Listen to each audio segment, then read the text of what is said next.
Bueno, como les decía, hoy día, empezando el día, una situación muy sui generis, pero muy interesante, porque tenemos aquí al ministro Carlos de la Torre, ministro de Finanzas, pero tenemos también a Miguel Carvajal, ministro de la Política. Y la economía y la política en estos días no sabemos bien quién está marcando el paso al ritmo del gobierno, si la política o la economía. Les saludo, les agradezco muchísimo que estén aquí y que hayan aceptado, sobre todo, de compartir la entrevista aquí en Pública FM. Yo quisiera empezar con usted, ministro de la Torre, porque estuve escuchando una entrevista que usted realizó en otro medio, en Ecuador Inmediato, y usted decía ahí que el tema de la asamblea no es cualquier cosa.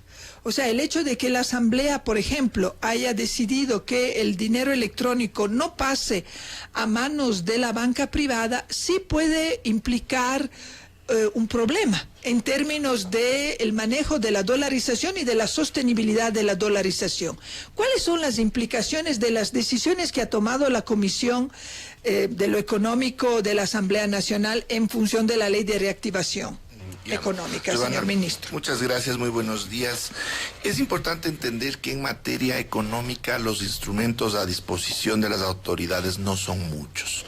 Y nosotros hemos trabajado en función de configurar un programa económico basado en acciones orientadas a impulsar la economía sin afectar al bolsillo de los ecuatorianos.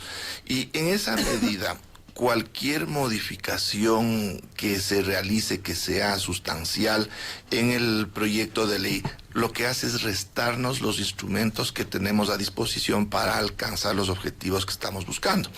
En el caso particular del dinero electrónico, este está orientado a reducir una presión enorme que tenemos sobre las reservas internacionales y una presión que podría poner en riesgo a la propia dolarización, que es la demanda del dinero físico, de los billetes por parte de los ecuatorianos. 2.000 millones de dólares salen cada año de las bóvedas del Banco Central, que son reservas internacionales, y entran a circulación porque los ecuatorianos demandamos mucho dinero físico, incluso comparativamente con otros países, encima más estando en una economía que no tiene moneda propia. Entonces, el impulso a los medios de pago electrónicos es fundamental si nosotros queremos darle una sostenibilidad de largo plazo a la dolarización.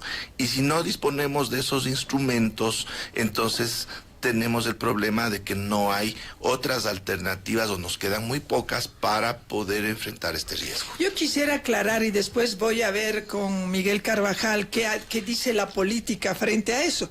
Pero yo quisiera aclarar, usted dice, ministro, no tenemos muchas herramientas de maniobra, pero por el tema de que nos hemos dolarizado, por ser una economía dolarizada, o por el modelo económico que estamos aplicando. Ya.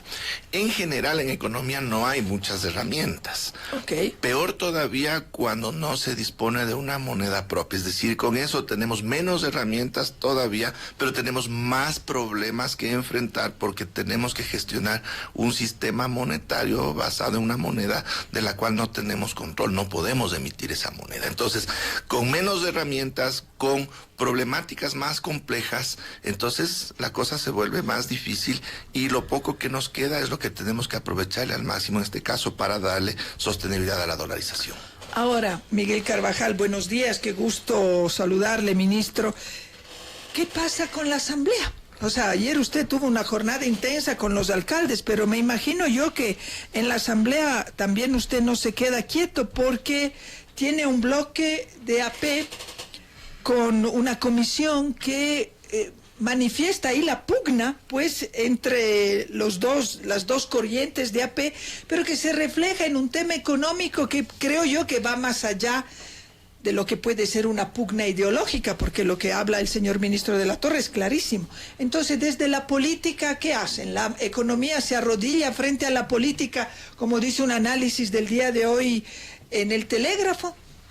Buenos días, Giovanna. Un saludo cordial a las personas que nos escuchan. A Carlos, un saludo muy fraterno.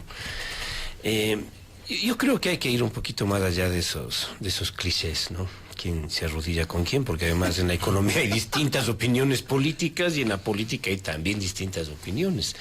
Y el economista en la realidad. Yo escuché el día viernes por la noche, la rueda de prensa de un grupo de compañeros de Alianza País que están han declarado más bien una posición crítica, opuesta permanentemente al gobierno. Y ellos decían, entiendo que como resolución de la comisión, que estaban proponiendo, eso será discutido seguramente en el Pleno de la Asamblea Nacional, pero que ellos estaban proponiendo que en el caso del dinero electrónico, y aquí Carlos me corrige que es el experto, pero que en el caso del dinero electrónico no intervenga la banca privada ni la economía popular y solidaria. Recordemos que en la propuesta, ¿sí?, de gobierno está un tema central: defender la dolarización. Los compañeros que expresaron aquello decían que no está en el plan de gobierno que la banca privada y las cooperativas y las entidades de la economía popular y solidaria manejen dinero electrónico. Pero sí está en el plan de gobierno defender la dolarización. Este momento tenemos nosotros la necesidad de defender la dolarización. Eso lo hemos venido sosteniendo, no ahora con el gobierno de Lenín Moreno, lo hemos venido sosteniendo también con el gobierno de Rafael Correa. Y tengo entendido que en ese gobierno se estaba reflexionando justamente si pasar del Banco Central a la banca privada el dinero electrónico. Pero para algunos, lamentablemente, lo que antes estaba bien ahora está mal. Entonces, es parte fundamental de los objetivos de nuestro programa económico el defender la dolarización, porque además es un sentimiento general en nuestra población, con todas las dificultades que tiene la dolarización. Para defender la dolarización, hace un par de años se propuso ampliar el mecanismo de dinero electrónico. ¿Cómo se propuso ampliar? Usando los teléfonos celulares, por ejemplo, para que a través del Banco Central las personas puedan adquirir bienes pagando a través del celular. ¿Por qué? Porque hay muchas personas, por lo menos la mitad de los ecuatorianos, que no tienen cuentas en los bancos. ¿Sí? ¿Cómo evitamos que circule tanto dinero físico? Que, como dice Carlos, tenemos que estarlo cambiando todo el tiempo porque se desgasta, pues se daña. ¿Cómo hacemos? Haciendo que circule el dinero electrónico. Hace 2 años la oposición, la derecha, nos decía que ese es un mecanismo para afectar la dolarización.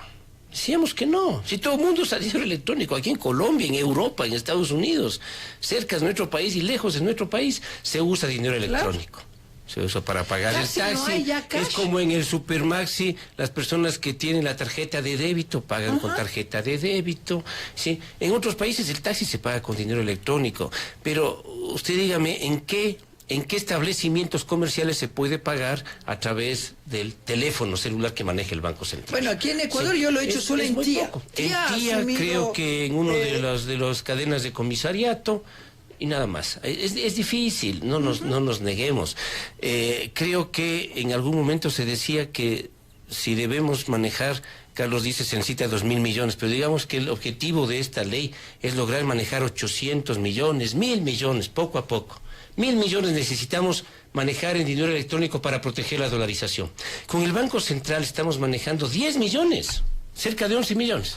11 millones de dólares. Es decir, necesitamos tener un mecanismo que nos permita ampliar el uso del dinero electrónico. Porque si no se afecta la dolarización. ¿Cómo soltamos entonces se dice, no, pues si maneja la banca va a tener la posibilidad de hacer emisiones inorgánicas. No, señores, el Banco Central mantiene el control, mantiene la regulación.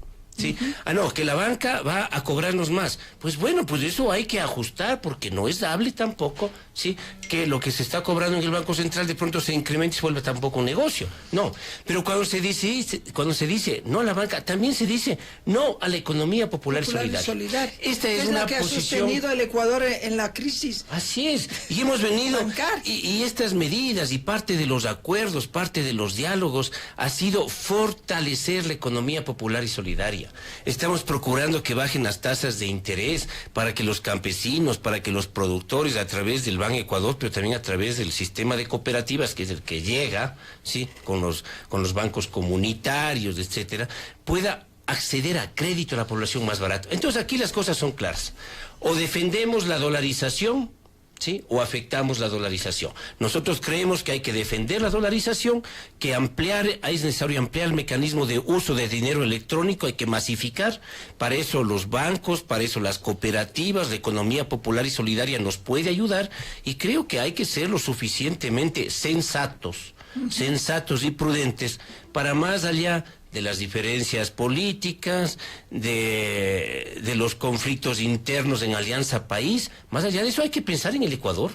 Hay que pensar lo que en está nuestro diciendo país. usted, ministro, es que la Comisión no ha pensado en el Ecuador, en la diatriba interna de la solución de la propuesta de ley. No digo eso, porque sería muy, muy duro. Claro. Pero lo que estoy diciendo es que más allá de estas diferencias, ver cómo le afecto a Lenín Moreno para decirle que está con la banca y con la derecha, ¿no es cierto? Más allá de eso, hay que apostar por la defensa de la dolarización. Si es que hay algún problema en el control del Banco Central, pues mejoremos el control. Si es que hay algún problema en los altos costos por servicios que cobre la banca, pues negociemos y presionemos a la banca, resolvamos con las cooperativas, pero saquemos adelante el país. Ministro de la Torre, veía que usted decía sí a muchas cosas que decía el ministro Carvajal. Efectivamente, este es un tema totalmente pragmático y quizás las interpretaciones políticas pueden darse por no comprender exactamente cómo funciona el dinero electrónico. Pero yo creo que Pavel Muñoz sí entiende completamente. Hay una confusión que se viene dando ya desde tiempo atrás que se debate,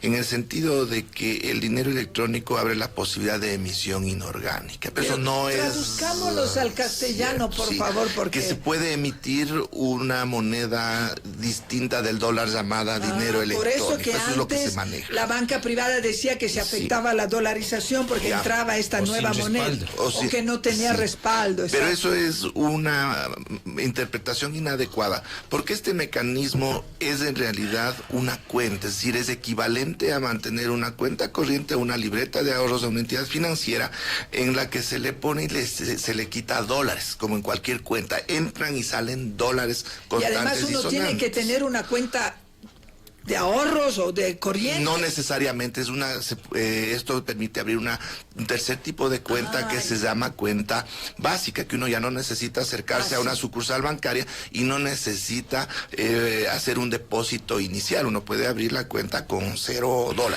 pero le tendrá que poner los dólares para poder usar. Es decir, no hay creación de dinero, no hay creación de nada diferente. No, para nada. Pero ese es el concepto que se manejó y quizás ese es el que genera una preocupación. El dinero electrónico es equivalente a una tarjeta de débito o inclusive a un cheque o una transferencia por internet, sino que el medio o el mecanismo para realizar los pagos o los cobros es el teléfono celular asociado a una cuenta. Entonces, entendiendo esto, es simplemente una cuestión de orden técnico. Y si bien nace este mecanismo a través del Banco Central, eso generó algunas ventajas, por ejemplo, la interconectividad entre las distintas operadoras celulares, los costos de instalación del sistema informático los asumió el Banco Central, etcétera. Pero el problema fundamental es que el Banco Central, por su actividad, no tiene un contacto directo con el público en general, pero sí las entidades de la economía popular y solidaria, es decir, las cooperativas de ahorro y crédito, no se diga, tienen presencia a nivel nacional, contacto directo con los usuarios de servicios financieros, la banca privada, la banca pública, y claro, ellos tienen muchas mejores posibilidades de ampliar notablemente la cobertura de este mecanismo que de masificarse, evidentemente, nos permite atender este problema de la demanda física de dinero. Ahora, yo vuelvo al nudo que hablábamos al comienzo. O sea, ¿cómo soltamos este nudo? Porque si de la misma asamblea vienen algunas objeciones, porque esta es una de algunas objeciones que ha hecho la Comisión de lo Económico. Entonces, en lo político, si usted dice en una entrevista que ha dado, como yo decía ayer, antes a Ecuador Inmediato, usted ha dicho que va a tocar tomar medidas económicas más fuertes. Políticamente no conviene pues tomar medidas económicas más fuertes, entonces ¿cómo soltamos este nudo? No, mire, Giovanna, yo Yo soy optimista en los procesos. Hemos tenido dificultades durante los últimos 10 años y seguimos teniendo dificultades, pero hemos sabido salir adelante en medio de las dificultades. Hay un país que ha tenido enormes desarrollos y cambios en los temas de infraestructura, en los temas sociales, en acceso a educación, a salud, que también tenemos problemas, es cierto, y hay que identificar los problemas para superarlos. Pero tenemos un balance muy positivo de todos estos años. Más allá de, vuelvo y repito, de las diferencias políticas. He sido parte de este proceso más de 10 años y sí me ha dolido que cuando accedemos al gobierno con Lenín Moreno, que somos parte de Alianza País, no hayamos tenido ni 10 días de tregua dentro de nuestra propia organización. Pero a pesar de eso, soy optimista. Yo creo que la Asamblea Nacional pues debatirá con los argumentos, con los elementos que considere y podrá y deberá. No solamente podrá, sino que deberá hacer observaciones, ajustes. Y a mí me parece que eso es bueno. Eso es bueno, que en la Asamblea exista opiniones distintas, inclusive en quienes somos parte del mismo proyecto político. Y entiendo por eso a quienes están en la oposición al gobierno, siendo parte de Alianza País, y a quienes nos mantenemos apoyando al gobierno. Pero llega un momento que hay que tomar decisiones. Sí, pero las decisiones espero yo que sean en base al análisis y a las necesidades nacionales.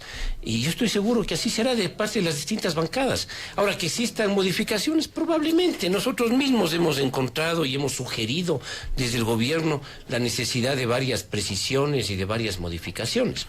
Pero ya se verá lo que sale de la Asamblea. Entiendo que el día de mañana es el pleno, ¿no? Sí. Y mañana se pasaría... Este es el informe de la comisión, no nos olvidemos. Claro. Es el informe de la comisión va al pleno, Pero ahí hay que colectar votos, pues. Se discutirá en el pleno, los asambleístas en uso pleno valga la redundancia, de su autonomía, no discutirán, harán las propuestas y esto vuelve al Ejecutivo y el presidente, como colegislador que es, también podrá hacer los ajustes que considere necesario. Ahora, señor ministro, respecto a lo que ha dicho la comisión, ¿cuáles son las otras modificaciones que ha propuesto? O sea, ¿la más grave es esta de la dolarización o hay otras cosas que también podrían afectar? Bueno, a mí me preocupa fundamentalmente las afectaciones que se puedan dar en los mecanismos que buscan incrementar los ingresos públicos. ¿Por qué me preocupa? Porque por el otro lado nosotros estamos generando incentivos muy potentes para las micro y pequeñas empresas, bajo el entendido de que ahí se genera el 70% del empleo del sector privado. Entonces esto evidentemente implica un sacrificio fiscal importante, en un contexto en el que tenemos un déficit fiscal que tenemos que irlo cerrando ya en estos siguientes años. De lo contrario se nos volvería un problema insostenible las cuentas fiscales en el largo plazo. Entonces, frente a esta situación de que estamos sacrificando ingresos al dar estos incentivos muy necesarios al sector empresarial y también a los exportadores, porque vamos a establecer un mecanismo de devolución de impuestos sobre la base de los dólares que ingresen a la economía por las exportaciones. Nosotros tenemos que recuperar o equilibrar de alguna manera esta situación, si no estaríamos afectando el déficit fiscal y en vez de que este disminuya podría crecer. Entonces eso es tremendamente importante. Entonces, desde esa perspectiva hay algunos ajustes que se están haciendo en esta debate interno en la Asamblea, que de reducir estas fuentes de ingresos adicionales que permiten esta compensación estaríamos con un problema. Es decir, por un lado estaríamos entregando estos beneficios que son necesarios, pero no tendríamos cómo financiar y el manejo fiscal se nos volvería bastante complicado. Ahora, todo esto siempre se traduce en términos políticos. Hemos visto ayer los alcaldes, muchísimos alcaldes, 141 me parece, estaba leyendo en la prensa esta mañana. Dicho sea de paso, leía un dato que el 90,5% de empresas ecuatorianas son de índole familiar, o sea, son microempresas. Entonces, estas medidas que se proponen en la ley de reactivación económica favorecen justamente a esta gran mayoría de empresas, porque el tejido, digamos, es más de las pequeñas empresas que de las grandes empresas, ¿o no? Perdóneme, ministro Carvajal. No, definitivamente son las micro y pequeñas las que conforman la mayor parte del sector privado.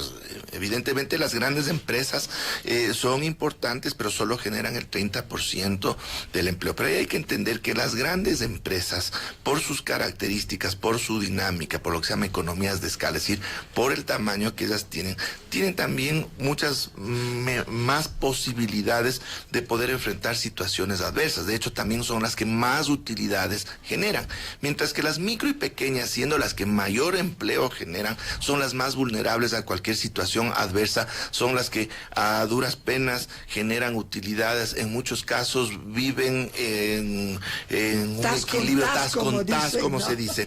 Entonces, si es que no les damos un espacio, no les damos oxígeno, si es que hay alguna situación adversa, son las que primero quebrarían, y eso significaría más ecuatorianos al desempleo. Del otro lado, si les damos este oxígeno, les damos estos márgenes para que puedan moverse y ya empiecen a generar utilidades, así sean poquiticas, podrán ampliar su acción, y por tanto son las que tienen más posibilidades de generación de empleo.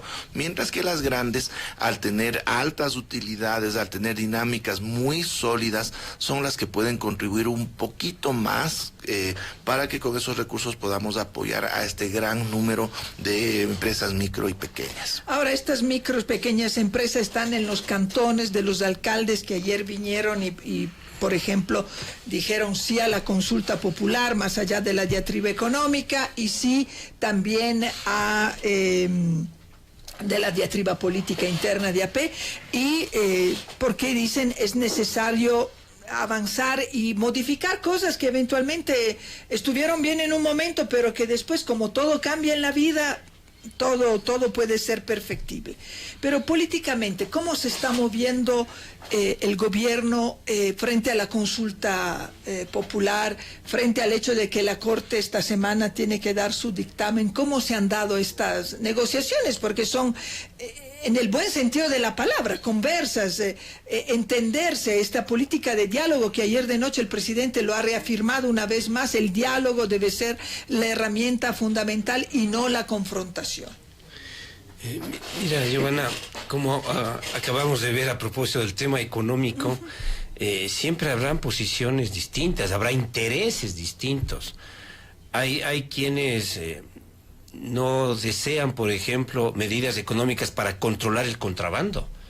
Nosotros creemos que hay que controlar el contrabando para favorecer el desarrollo de la economía nacional, para proteger la industria grande, la pequeña, la mediana, la economía popular y solidaria, porque es generación de riqueza y de empleo. Es una medida para generar empleo. Evidentemente hay quienes se oponen a estas medidas, que son medidas, las tasas que se está proponiendo para recaudación, no, pero sí para controlar el contrabando, ¿sí? Siempre vamos a tener ahí intereses distintos. Nosotros vamos a perseverar en el interés de mejorar las condiciones de vida, de generar mejores condiciones de empleo, que es el problema fundamental de los ecuatorianos. La preocupación de todas nuestras familias es esa, el empleo, ¿sí? Y para esto estas propuestas de medidas económicas están en esa dirección. Pero ¿cómo crear la confianza? Bueno, la confianza es algo que se va creando primero con medidas económicas que permitan, en este caso, pero también con una actitud política que genere un clima apropiado para el desarrollo de la economía. Porque ese clima apropiado, por ejemplo, para nosotros es plantearnos lo que tú venías señalando hace un momento, un espacio de diálogo, un espacio de respeto, que la gente tenga paz, tenga calma, tenga tranquilidad. ¿Sí? No pidamos que dejemos de tener diferencias, pero las diferencias se procesan en un sistema democrático de una manera adecuada, pero respetuosa. Cuando hay paz, cuando hay tranquilidad, podemos enfrentar de mejor manera las circunstancias, ¿no? Y lo que usted decía respecto al día de ayer, tuvimos una visita de más o menos unos 150 alcaldes de todo el país, de ciudades intermedias, pequeñas. No nos visitaron los alcaldes de Quito ni de Guayaquil, pero nos han expresado también el apoyo a este esfuerzo de diálogo más allá de las diferencias, de tener un país tranquilo, un país respetuoso, un país solidario, que es lo que se refería también anoche el presidente de la República. Y nos han expresado allí los alcaldes también el apoyo a la consulta, el apoyo al sí en la consulta, que como usted y la ciudadanía conoce, está en manos de la Corte Constitucional, que es la instancia encargada de calificar, llamemos así, la constitucionalidad de las preguntas, si es que la vía es la adecuada. Entendemos que la semana pasada ya se presentó la ponencia sobre las 5 preguntas que implicarían modificaciones a la Constitución, y estaría por presentarse la ponencia de las otras 2 preguntas que son de reformas legales.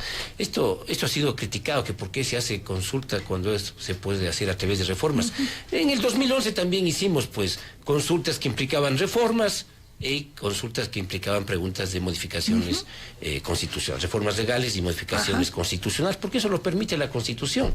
Resulta que lo que se hizo en el 2011 estaba bien y ahora que queremos hacer lo mismo está mal. Entonces tenemos que ir más allá. Y a mí me parece que el respaldo de los alcaldes, como antes fue el de los prefectos, como ha sido el de las juntas parroquiales, como ha sido un respaldo de las organizaciones sindicales en el país que se han acercado nuevamente al diálogo político, como ha sido el respaldo de organizaciones campesinas, de organizaciones como la CONAIE, que durante 9 años no tenía un diálogo directo con el gobierno. Están marchando unos indígenas desde a mí me parece muy positivo. Pastaza, ¿no? Sí, porque hay algunas dificultades por las amnistías, todavía hay procesos judiciales en contra de algunos dirigentes indígenas, hay problemas, el caso de Tezulay, por ejemplo, en Pastaza es un problema, pero hay que irlo resolviendo en medio de, vuelvo y repito, de un ambiente nacional de respeto, de diálogo, de tolerancia a la diferencia,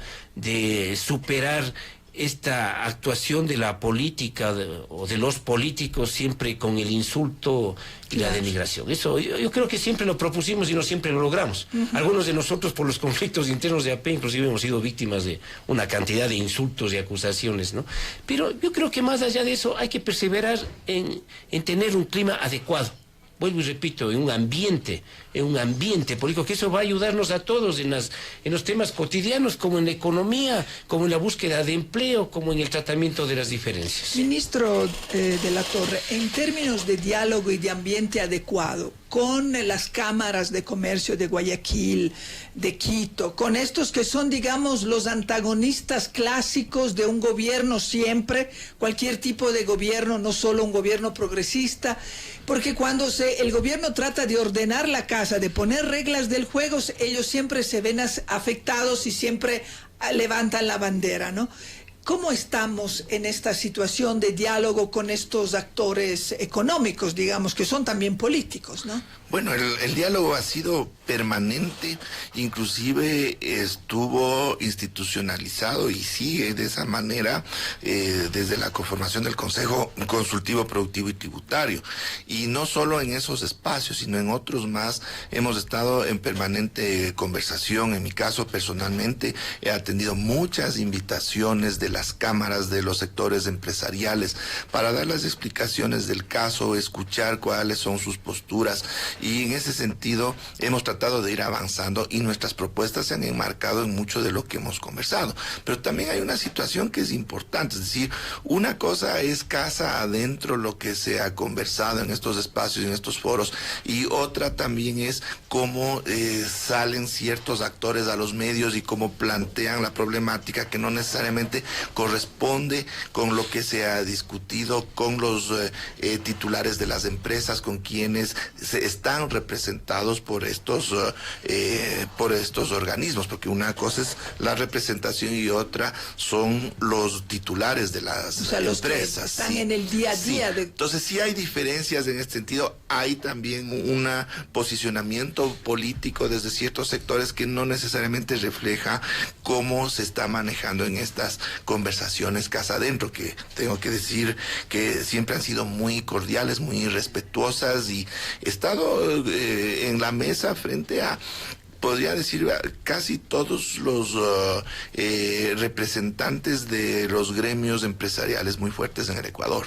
Pero aquí en el tema económico, porque es un tema álgido, diría yo, hay posiciones, o sea, cuando yo entrevisté aquí al economista Mauricio Pozo, y él decía que, bueno, este gobierno tiene que hacer muchos cambios económicos porque la mesa no estaba servida, que hay una deuda que nos está asfixiando, que la dolarización, o sea, hay un montón de objeciones a la actividad política, a la actividad de la política económica que está haciendo el gobierno, porque no se aceptan las propuestas que vienen de un sector como el que representa al señor Mauricio Pozo, que digamos que es de la derecha, y que quiere aplicar aquellas recetas que usted mismo decía en un coloquio unos días atrás aquí en los medios públicos. Ya hemos visto que no funcionan y que no están funcionando, porque en Europa han aplicado estas medidas y no están levantando ningún tipo de economía. Entonces, ¿cómo hacemos para conciliar eso? ¿O cómo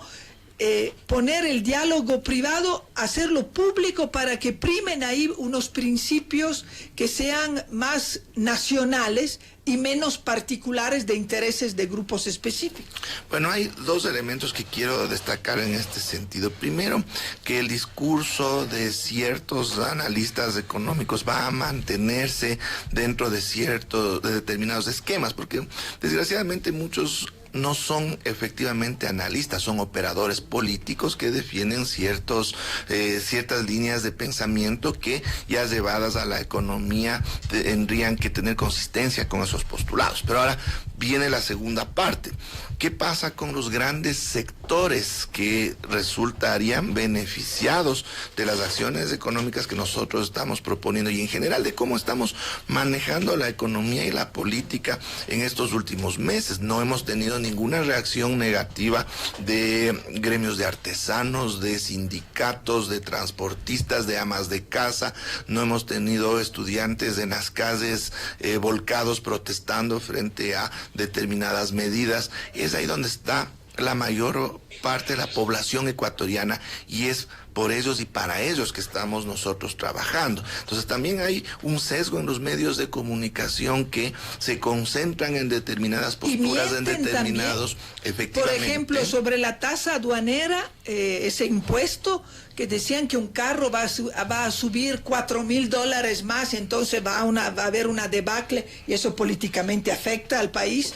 Sí, eso es mentira. Categóricamente debo decir que se han mentido, sí se han utilizado datos que son falsos, no solo en el tema de la tasa aduanera, sino en las construcciones de muchos de los argumentos. Se han utilizado datos falsos o conceptos que son totalmente errados, sino que en economía, por su complejidad, o más bien en temas económicos, por la complejidad, muchas veces se acude a estas estrategias para generar temor en la población que no tiene la capacidad de entender estos elementos finos y escucha estas argumentaciones, y sobre la base del temor estaría tomando una posición a favor de alguien y en contra de otros. Ese es un poco el manejo que se da. Bueno, temas y en la económicos. economía el miedo es un elemento fundamental, sí, ¿no? Sí. Para asustar a la gente. Ahora, desde la política, ministro Carvajal, ¿qué línea se...? Es que sí, pues, porque eso es importante. O sea, más allá de un nivel de diálogo político con todos los actores sociales de la economía, debe haber también una línea política de discurso del gobierno sobre ciertos temas, de un relato que le haga, digamos, de contrapeso a un relato que yo digo que es un poco terrorista, cuando te aparece un artículo en un diario nacional que te dice que un carro va a incrementar $4,000 el costo por culpa de una medida económica que quiere tomar el gobierno, que está planteada para combatir la subfacturación y el contrabando. Entonces, eso dice uno, pero ¿de qué lado están? O sea, ¿a quién están defendiendo? Porque uno no lo entiende. Entonces, ¿cuál es el argumento y el relato político que se quiere hacer desde el gobierno frente a eso? Esto hay que meter en el mismo frente económico, porque no es que el frente económico está actuando solamente en temas técnicos. Sino la economía no es sino la concentración de la política. La economía es un concentrado de la política. Y cuando nosotros decimos, cuando tú me dices, por ejemplo, aquí hay algunos personajes políticos que están exigiendo ciertas medidas, ¿no? Hemos escuchado este tiempo, es que es la reiteración de lo mismo que viene haciendo el gobierno desde hace 10 años, el gobierno de Alianza País, con Correa y ahora con Moreno. Hemos escuchado eso. Creo que ahí hay una opinión política. ¿Qué es lo que busca? Ir a tomar medidas de carácter neoliberal, que favorezcan a otros intereses, digámoslo como son las cosas, que favorezcan a otros intereses, a los sectores más poderosos en economía del país, que en otras condiciones poco les ha interesado ni el empleo de la mayoría, ni las políticas de redistribución, ni la confrontación a las condiciones de pobreza, de marginación. Si es que eso quieren imponer, ganen las elecciones. No ganaron las elecciones, ¿sí? Aquí ganamos las elecciones, una línea que está abierta a escuchar, obviamente. No son dogmáticas nuestras posiciones, no son dogmáticas. Me rompo, pero no me doblo, no son para así. No, estamos abiertos a escuchar. Se han incorporado muchos criterios de sectores que abiertamente, así como ahora defienden a unos gremios, hace pocos meses en la campaña electoral defendían tesis políticas contrarias, ¿no? Y estamos abiertos a escucharlas. Claro, la banca privada antes decía que el dinero electrónico era una maldición. ¿Cómo no vamos a escuchar? Pero tenemos una posición clara que pone por delante el desarrollo de la producción nacional, la preocupación por el empleo, la protección a los medianos, a los pequeños emprendedores, sin dejar de proteger a los grandes tampoco. Es decir, es un gobierno para todos, pero con énfasis también en la lucha contra la pobreza, en la protección de los artesanos, de los medianos. Yo estuve en una reunión, perdón la infidencia, Carlos también estuvo en esa reunión, en donde en el gobierno, en el Palacio de Gobierno, estaban los sectores representantes de las cámaras más fuertes económicamente, y estaban los sectores económicos representantes de la pequeña industria, artesanos, y claro, el debate un momento era entre ellos. Para lo que los unos era malo, para los otros era necesario.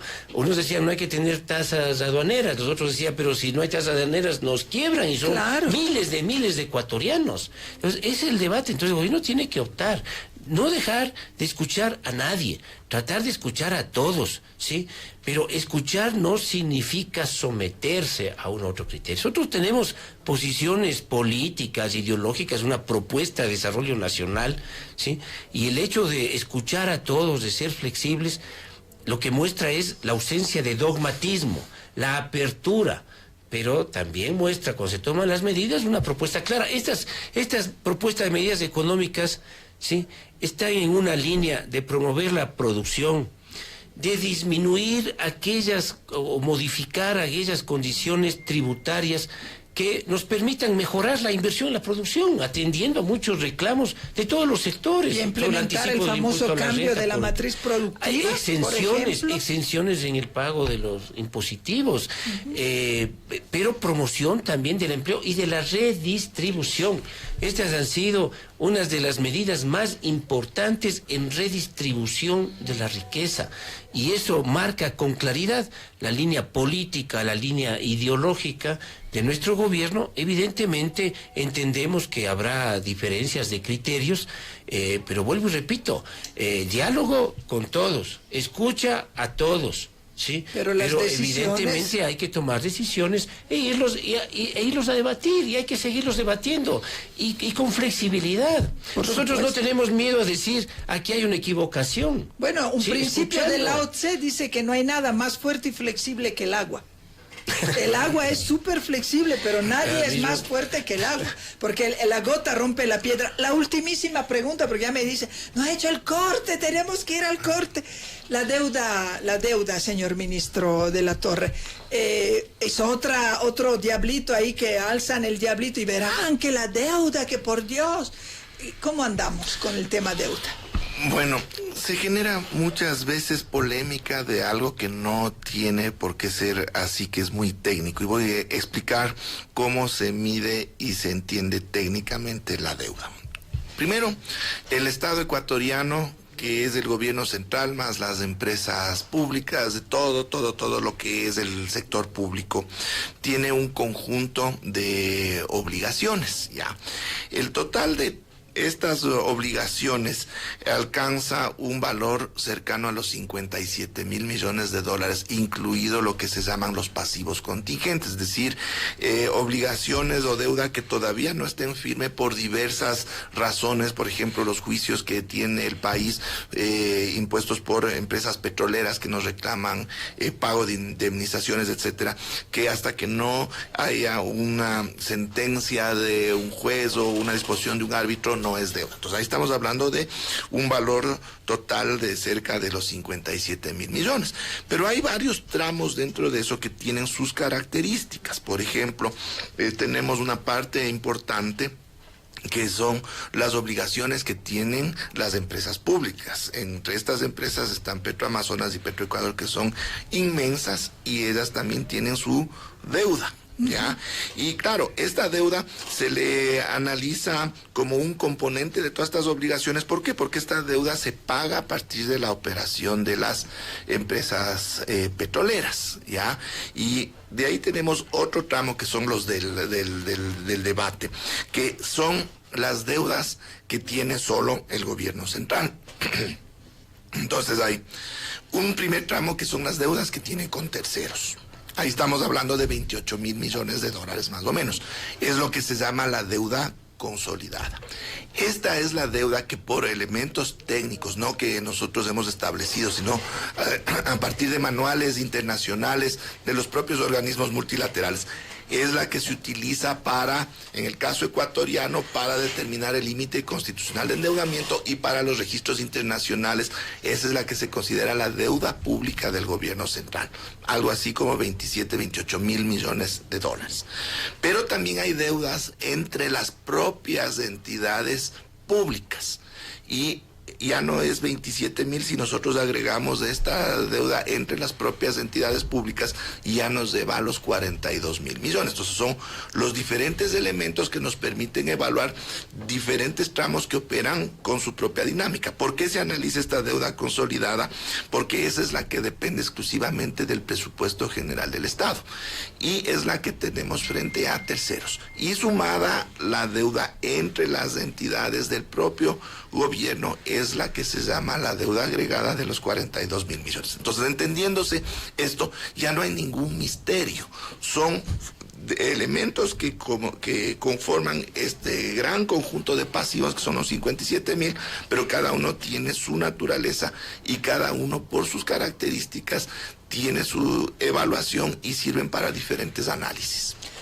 Clarísimo, de verdad, tener un ministro que te da una mini clase de cómo manejar la deuda. Ese es un lujo que podemos darnos aquí en Pública FM y en los medios públicos que están al servicio de todos los ecuatorianos, absolutamente todos y todas, y de todas las opiniones. Yo quiero agradecerle muchísimo tanto al ministro Carlos de la Torre, ministro de Finanzas, como a Miguel Carvajal, al sociólogo Miguel Carvajal, ministro de la Política, porque no es muy común poder tener a dos ministros y entrevistarlos a la vez. Así que les agradezco la disponibilidad y la flexibilidad también de parte de ustedes de acceder a esta entrevista conjunta, y muchísimas gracias por todos los elementos que nos han proporcionado.